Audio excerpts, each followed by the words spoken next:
Hello everyone, मैं मीनाक्षी बजाज एक बार फिर आप सबका वेलकम करती हूँ अपने चैनल पर।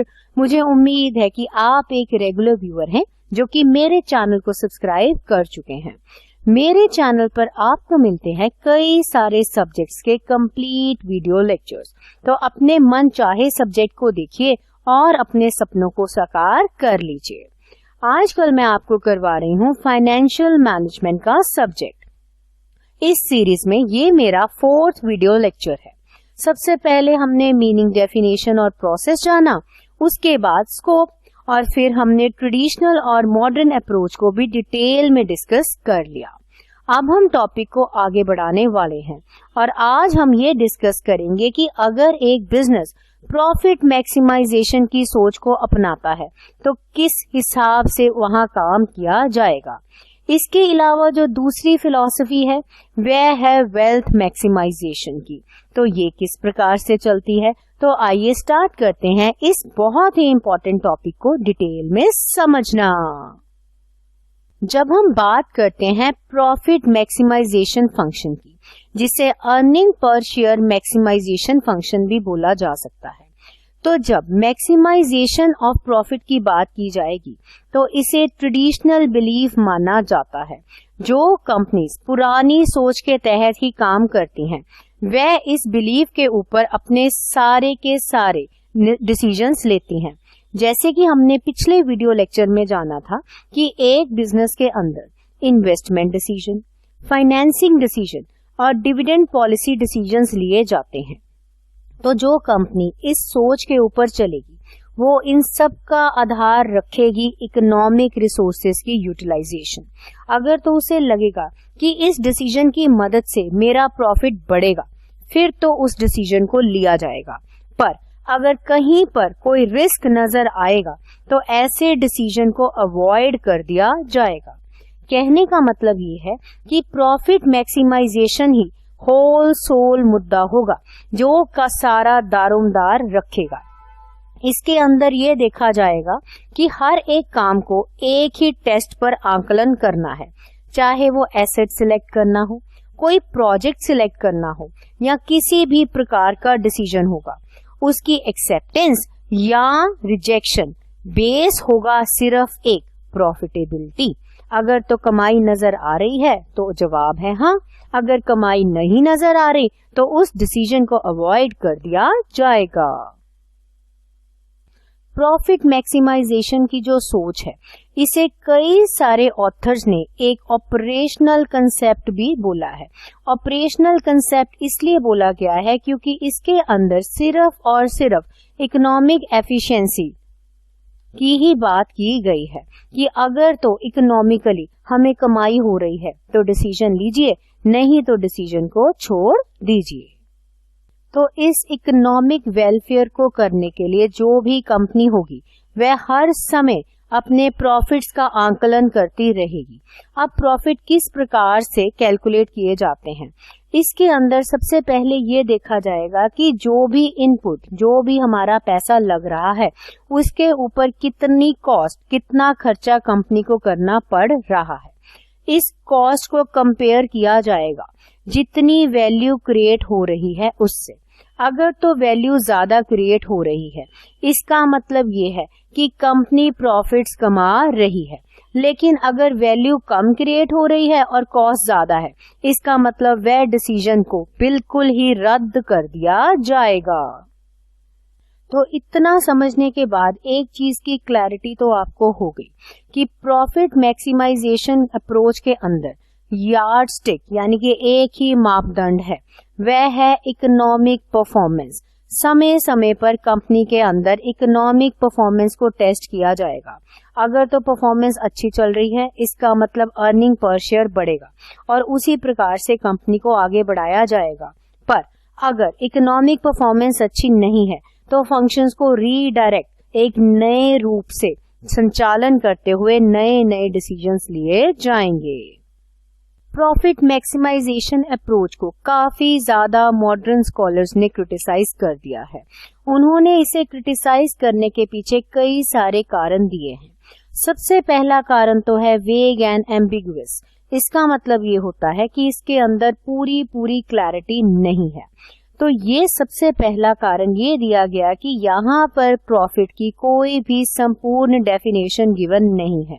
जैसे कि मैंने भी इसमें आपको प्रॉफिट को समझाया, पर ये बताने में असमर्थ रही कि प्रॉफिट कौन सा लेना है, क्योंकि प्रॉफिट मैक्सिमाइजेशन अप्रोच के अंदर ये नहीं बताया गया कि प्रॉफिट बिफोर टैक्स लेना है या आफ्टर टैक्स लेना है।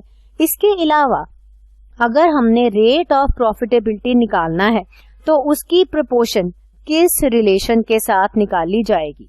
क्या उसे शेयर कैपिटल के साथ कंपेयर करना है, या ओनर फंड्स के साथ, या टोटल कैपिटल, या सेल्स के साथ? ऐसा कुछ भी बताया नहीं गया है। इसका मतलब इसको यूज करने वाला पर्सन अपनी ही इंटरप्रिटेशन लगाएगा। तो डिफरेंट, क्योंकि आपकी सोच आपके हिसाब से चलेगी और दूसरे बिजनेसमैन की सोच उसके हिसाब से चलेगी। इसका मतलब ये एक संपूर्ण कंसेप्ट नहीं है। प्रॉफिट को शॉर्ट टर्म में स्टडी करना है या लॉन्ग टर्म में स्टडी करना है, ये भी यहाँ पर बताया नहीं गया है। दूसरी बहुत बड़ी कमी जो इस कंसेप्ट के अंदर है वो है रिस्क के कंसेप्ट को बिल्कुल भी स्टडी नहीं किया गया है। इसके अंदर ये बोला गया कि जहां पर भी प्रॉफिट ना आने की उम्मीद हो उस डिसीजन को अवॉइड कर दो। इसका मतलब ये हुआ कि जो भी ओनर होगा वह ऐसे किसी भी प्रोजेक्ट को एक्सेप्ट नहीं करेगा जिसके अंदर उसे रिस्क का कंटेंट नजर आएगा। पर हम शुरू से पढ़ते आए हैं कि जितना ज्यादा रिस्क उतना ज्यादा प्रॉफिट। तो इसी सोच के तहत कई सारी अपॉर्चुनिटीज जो कंपनी के लिए ढेर सारा प्रॉफिट्स ला सकती हैं उसे ओनर इग्नोर कर देगा, जो कि लॉन्ग रन में एक अच्छा डिसीजन साबित नहीं होगा।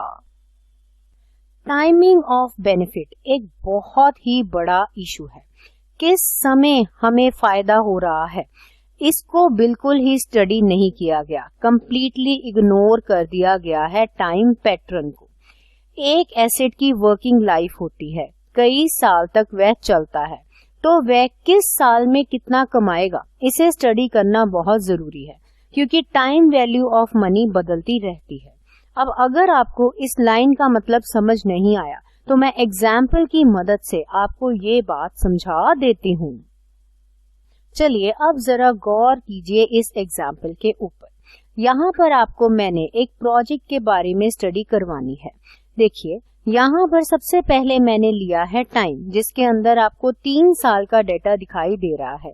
एक है हमारे पास ऑप्शन कि हम प्रोजेक्ट 1 को चूज करें, और दूसरी ऑप्शन है कि मैं अपने बिजनेस का पैसा प्रोजेक्ट 2 के अंदर इन्वेस्ट कर दूं। तो अब हम देखेंगे कि किस प्रोजेक्ट में कितनी कमाई होने के चांसेस हैं। तो जब मैंने स्टडी किया ईयर 2019 तो मुझे मालूम लगा कि यहाँ पर 50 लाख तक की कमाई हो सकती है, लेकिन प्रोजेक्ट 2 जो है वह पहले साल में बिल्कुल भी कमाई नहीं देगा। फिर आ जाएगा ईयर 2020, उसमें 100 लाख तक की कमाई होगी। उसके बाद दूसरे में भी 100 लाख की ही कमाई होगी। फिर ईयर 2021 में कमाई होगी 50 लाख की, और प्रोजेक्ट 2 के अंदर कमाई होगी 100 लाख की। तो जब मैंने टोटल कमाई का अंदाजा लगाया तो ये मालूम लगा कि प्रोजेक्ट 1 की टोटल कमाई तीनों सालों को ऐड करके 200 लाख बनी, और इसकी कमाई भी 200 लाख ही बन गई। तो यहाँ पर ये बोल दिया जाएगा जब हम प्रॉफिट मैक्सिमाइजेशन अप्रोच को अपनाएंगे कि ये एक आइडेंटिकल कंसेप्ट है। पर अगर हम इसके अंदर गौर करें तो हमें ये पता लगता है कि इस प्रोजेक्ट के अंदर जो प्रॉफिट्स हैं वो अर्ली आने शुरू हो गए हैं। और अगर हम प्रोजेक्ट 2 को डिटेल में स्टडी करते हैं तो हमें एक बात समझ आती है कि नहीं, यहाँ पर तो जो प्रॉफिट आ रहा है वो जल्दी नहीं आ रहा है। यानी वो कैसे आ रहा है? वो आ रहा है लेटर ईयर्स में। सो इन दैट केस ये आइडेंटिकल नहीं हुए। तो नई अप्रोच ये कहती है कि जब भी आपने कोई डिसीजन लेना होगा तो अर्लियर द बेटर, जितनी जल्दी कमाई आनी शुरू हो उतना ही अच्छा है। तो इस हिसाब से मुझे प्रोजेक्ट 1 को चूज करना चाहिए।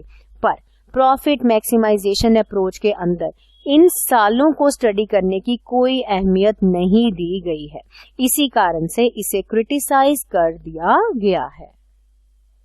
तो इन्हीं कमियों के चलते हुए एक नया कंसेप्ट इवॉल्व हुआ और उस कंसेप्ट को बोला गया है वेल्थ मैक्सिमाइजेशन का कंसेप्ट, जहां पर ज्यादा से ज्यादा कोशिश की जाएगी वैल्यू को मैक्सिमाइज करने के, और जो भी कंपनी है उसकी नेट प्रेजेंट वर्थ को और ज्यादा बढ़ाने के लिए ज्यादा से ज्यादा काम किया जाएगा।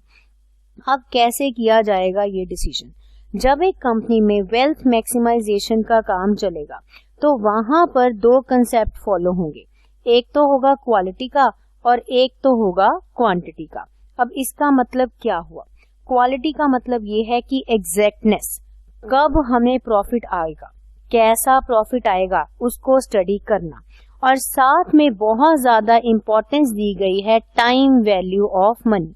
जैसे कि अभी हमने एग्जाम्पल में जाना किस साल में कितना पैसा आएगा, उसको स्टडी करना। इसका मतलब ये है कि हर एक चीज को एग्जैक्ट बेसिस पर स्टडी किया जाएगा।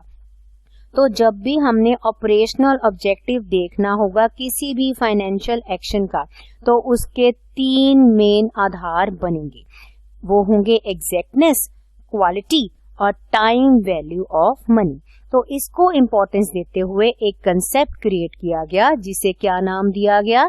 जैसे कि अभी मैंने आपको बताया, उसका नाम है वेल्थ मैक्सिमाइजेशन का कंसेप्ट। इस कंसेप्ट के अंदर क्राइटेरिया रखा गया है कैश फ्लोस को। कोई भी डिसीजन जब ये लेना होगा उसका आधार बन जाएंगे कैश फ्लोस। जैसे कि अगर आप यहाँ पर गौर करते हैं तो यहाँ पर आपको वर्ड मिलेगा net present value of any course of action. जब वह डिसीजन लिया गया उसे समय के हिसाब से उसकी प्रेजेंट वैल्यू निकाली जाएगी। अब इसके अंदर कंसेप्ट आएगा कैश फ्लोस का। कैश फ्लो की नेट प्रेजेंट वैल्यू इनफ्लो की कितनी आ रही है, उसमें से माइनस कर दिया जाएगा नेट प्रेजेंट वैल्यू, जो कि पैसा जो कंपनी से बाहर जा रहा है उसकी कितनी है। जब माइनस किया जाएगा तो हमारे पास जवाब आएगा नेट प्रेजेंट वैल्यू, जितना पैसा हमारे पास बच गया। अगर तो आंसर आ रहा है पॉजिटिव में, इसका मतलब आगे फ्यूचर ब्राइट है, उस डिसीजन को लेना चाहिए। लेकिन अगर नेगेटिव है तो उस डिसीजन को अवॉइड कर दिया जाएगा।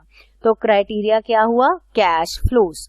तो अकाउंटिंग प्रॉफिट को आधार ना बनाते हुए कैश फ्लो कौन सा किस साल में होगा, उस साल में टाइम वैल्यू ऑफ मनी क्या होगी, उसके साथ मल्टीप्लाई किया जाएगा और उन प्रॉफिट्स को ऐड करते हुए ही डिसीजन मेकिंग की जाएगी।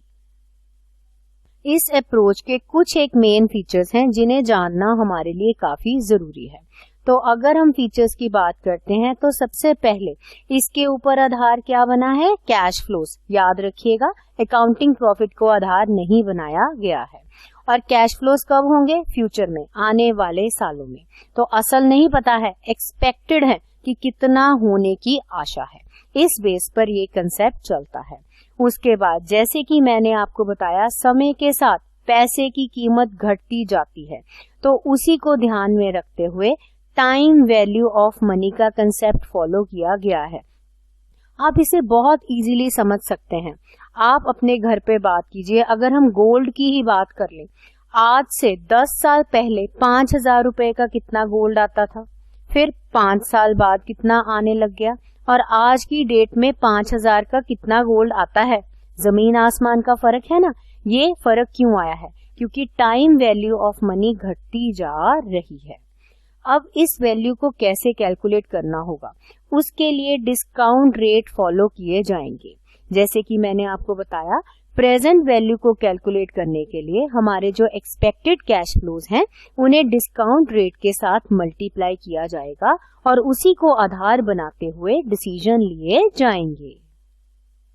तो इसी सोच के चलते हुए नेट प्रेजेंट वैल्यू जो है उसे सुपीरियर माना गया है प्रॉफिट मैक्सिमाइजेशन के ऑपरेशनल ऑब्जेक्टिव से। दूसरी बात, इसमें जो डिसीजन क्राइटेरिया है उसके अंदर कंपेयर किया गया है वैल्यू को कॉस्ट के साथ, और कोई भी डिसीजन लेने से पहले उसकी डिस्काउंटेड वैल्यू कैलकुलेट की जाती है। डिस्काउंटेड वैल्यू में क्या रिफ्लेक्ट होगा? रिफ्लेक्ट होंगी दो चीजें, टाइम भी और रिस्क का एलिमेंट भी। तो उसी डिसीजन को लिया जाएगा जिसके अंदर वैल्यू ज्यादा आएगी, मतलब वैल्यू क्रिएट होगी और कॉस्ट जो है वह कम होगी। अब जब हम बात करेंगे वैल्यू को क्रिएट करने की, उस समय हमारे पास कई सारे ऑल्टरनेटिव्स अवेलेबल होंगे, लेकिन ये ऑल्टरनेटिव्स एक साथ अपनाए नहीं जा सकते। ये तो म्यूचुअली एक्सक्लूसिव हैं। एक को चूज करोगे तो दूसरे को छोड़ना ही पड़ेगा। तो यहाँ पर हमें डिसीजन लेना होगा कि कौन सा ऑल्टरनेटिव बढ़िया है। तो ये बोला गया कि ऑल्टरनेटिव वो बढ़िया है जिसके अंदर नेट प्रेजेंट वैल्यू ग्रेटेस्ट आए। तो कैसे पता लगे कि किसके अंदर ग्रेटेस्ट आए? इस समय यहाँ पर कई स्कॉलर्स का काम जो है वो काबिले तारीफ है। इसमें से यहाँ पर मैं आपको पढ़ाने वाली हूँ एजरा सॉलोमन का बहुत बढ़िया काम, जिन्होंने कई सारी इक्वेशंस दी और ये बोला कि किस प्रकार से डिसीजन लिए जा सकते हैं। तो सबसे पहली इक्वेशन यहाँ पर मैंने चार्ट के तौर पे आपके लिए लिख दी है। ध्यान से देखिए फॉर्मूला क्या है। फॉर्मूला के अंदर यहाँ पर लिखा गया है W का मतलब यहाँ पर है W means net present worth. Calculate कैसे होगी? V में से माइनस कर देना है C को। अब चलिए देखिए V और C क्या होता है। सबसे पहले V का मतलब है ग्रॉस प्रेजेंट वैल्यू। कैसे कैलकुलेट होगी? ग्रॉस प्रेजेंट वर्थ जो है ये एक ऐसा कोर्स ऑफ एक्शन है जिसके अंदर कैपिटलाइज्ड वैल्यू निकाली जाएगी। जो भी हमें पैसा आने की उम्मीद है, यानी flow of future expected benefits हैं, उन्हें डिस्काउंट करके, डिस्काउंट अभी मैंने आपको समझाया, डिस्काउंट एक ऐसा रेट होता है जिससे सर्टेनिटी या अनसर्टेनिटी के हिसाब से घटाया या बढ़ाया जाता है। उससे आपने कैश फ्लो को मल्टीप्लाई कर देना है। और क्या माइनस करना है उसमें से? सी का मतलब है investment required to acquire an asset. अगर आपने कोई भी प्रोजेक्ट चलाना है तो उसके लिए आपको एसेट्स खरीदने होंगे और उन एसेट्स को खरीदने के लिए पैसा तो लगेगा ही। तो अगर V में से C को माइनस करके आंसर पॉजिटिव आ रहा है, इसका मतलब नेट प्रेजेंट वर्थ जो है वह बढ़िया है और उस चीज को हमें, उस डिसीजन को ले लेना चाहिए। और यहाँ पर एजरा सॉलोमन ने ये भी बोला कि अगर नेट प्रेजेंट वर्थ 0 से ऊपर है तो वो डिजायरेबल माना जा सकता है। इसके बाद एजरा सॉलोमन ने यहाँ पर फॉर्मूला दिया है कि किस प्रकार से आप सेकेंड इक्वेशन को फॉलो करते हुए V को कैलकुलेट कर सकते हैं। V मैंने अभी आपको बताया ग्रॉस प्रेजेंट वर्थ होती है। इसे कैलकुलेट करने के लिए आपने E को डिवाइड करना है K के साथ। अब ये दोनों क्या हैं? तो चलिए सबसे पहले देखते हैं कि E क्या है।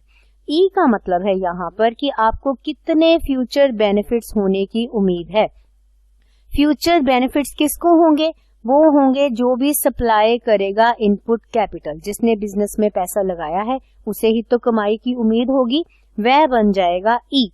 उसको डिवाइड किया जाएगा कैपिटलाइजेशन रेट के साथ, जो कि अभी मैंने बताया, जिसे कि आम किताबों में डिस्काउंट रेट बोला जाता है, जो कि अनसर्टेनिटी और अनसर्टेनिटी यानी टाइमिंग ऑफ बेनिफिट्स के साथ अटैच्ड होता है। अब इसके साथ ही हम आ पहुंचे हैं अगली इक्वेशन के ऊपर। तो चलिए देखते हैं कि जब हम बात करते हैं तीसरी इक्वेशन की, उसमें ये बताया गया है कि E किस प्रकार से कैलकुलेट होगा। E अभी समझाया था, जो फ्यूचर बेनिफिट्स एक्सपेक्टेड हैं।